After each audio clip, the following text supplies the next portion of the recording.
The number of people in prison has increased by more than 50% in the last 10 years. There are now 80,000 people locked up, the highest figure ever. Since 1967, the Parole Board has had the power to release prisoners early on parole licence. From its central London base, the Parole Board processes 200 applications each week. Details of previous offending, reports and psychological assessments are put together to sketch a picture of each prisoner. All decisions are made by a panel of 3 Parole Board members. They're not trying to decide if an offender's been punished enough, but if they can serve the rest of their sentences in the community without risk of reoffending. In July 2000, Barry was sentenced to 12 years imprisonment after being found guilty of being the gang leader in a series of violent armed robberies. On the morning, we'll get together and we'll go and do it. We'll circle the area, make sure there's not a police officer pulling a motorist over. Then we'd stop and we'd take drugs, and then we was in. So we weren't even in a level state of mind doing these robberies. I'm smiling, it's not funny. I'm just thinking back. We was taking drugs and going in. A lot of these people described us saying their eyes was massive, that's all they saw through balaclavas. Well, that's why, because we was on crack and heroin at the time. Some people work 200 days a year to get 20 grand. We was getting that in 40 seconds.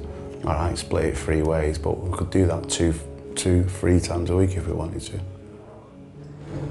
The judge ruled that he spend 12 years in prison. But now, as he gets to the halfway point of his sentence, Barry, like all long-term prisoners, gets his first chance to get out early. 3 weeks before Barry's parole panel, each member is sent a bundle of papers to study.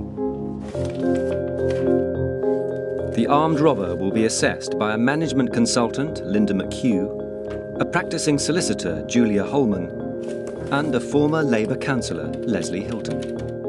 I personally like to see people do victim awareness and empathy development courses, because just sometimes it makes them think about the people at the end of what they're doing, and with some people that can have a serious impact.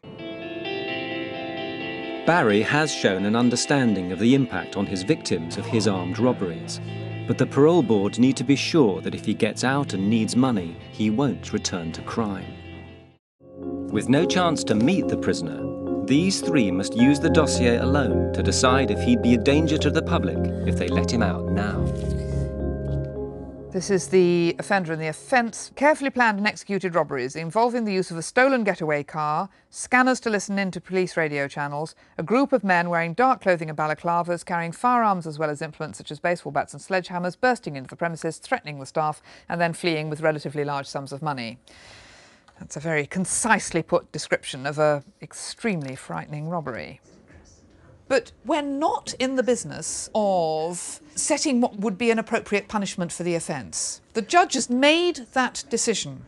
Within that decision, we have decisions to make about the latter part of the sentence and whether that can be appropriately served out in the community, or whether risk of offending is too high and it would be wholly wrong to afford this offender the opportunity to commit a few more offences when he would otherwise be locked up in prison.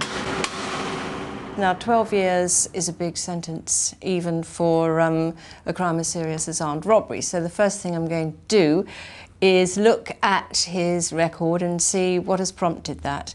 I would expect to see either a history of similar offences, at least one, or possibly a build-up. The panel must come to a final decision, write their reasons and send them to the prisoner. Barry, the one-time violent crack addict, is adamant he's a changed man. From his dossier, the panel have had to decide if the risk of him returning to armed robbery is now low enough for them to set him free. Take your time, Barry, I'll have a read through it. In arriving at its decision, the panel gave full consideration to the applicant's achievements in the course of this sentence. It acknowledged the breadth and depth of the offence-related work that he has undertaken and the thought that has gone into his release plan. For all of these, he is to be commended. He is a man whose addiction to Class A drugs spanned 2 decades, and the panel was troubled to note his use of drugs last November, and given the significance of drug abuse as a risk factor in this case, his inability to remain drug-free was an important consideration. Further concerns centred on his relationship with his partner, which is currently pivotal to his release plan.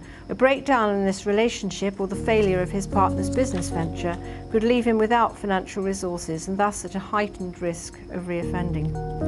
But for the present, the panel was not confident that he could successfully complete a lengthy licence, and it refused parole. Anything you need to talk about, Barry, or mention, or...? No, it's all right. I'm all right with that. It's, you know, it's not gonna string myself up. All right. Barry had to serve another year in prison before he was next considered for parole.